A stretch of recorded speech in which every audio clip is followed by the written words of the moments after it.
Dan Hooker versus Renato Moicano needs to happen since both have called each other out. Who to actually win this fight? Well, before we talk about who to win this fight, let's take a look at their latest performances in which Dan Hooker fought Claudio Puelles, in which Dan Hooker landed some great shots, took control of round 1, in which Dan Hooker ended up TKOing Claudio with a nasty kick to the body in round 2. After this, Dan Hooker went on to fight Jalen Turner, in which this was a very close fight. Both went back and forth until Dan Hooker rocked Jalen Turner in round 2. Another one. Dan Hooker hurt him.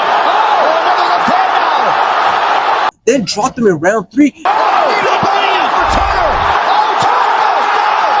And obviously Dan Hooker ended up taking it by decision. For the winner by split decision, Dan the Hangman. Now let's take a look at Renato Moicano's latest performances, in which he fought Drew Dober, in which Renato's wrestling and ground game was great, took control of the whole entire fight, and Renato ended up taking it by decision. For the winner by unanimous decision, Renato. After this, Renato went on to fight Jalen Turner at UFC 300, in which Jalen Turner dropped Renato Moicano in round 1, but then Renato Moicano brought it back and TKO'd Jalen Turner in round 2. Now, this fight is a very good fight for the reasons like the fact that both are the same age. Not to mention that after Renato Moicano beat Jalen Turner for UFC 300, he bumped up to rank number 10, and Dan Hooker's right behind him, rank number 11. And another reason why this fight is a very good fight is because when looking at the latest performances, you'll see that Renato Moicano's on a 3-fight winning streak, with one of those wins coming by knockout and one of those wins coming by submission, and Dan Hooker's on a 2-fight winning streak, with one of those wins coming by knockout. So when looking at where they stand in the ranks and when looking at their latest performances, both men stand pretty equal in terms of how they look on paper. Now, where the stats might favor Renato Moicano is when looking how active both men have been, because Dan Hooker's last fight against Jalen Turner was back in July of 2023,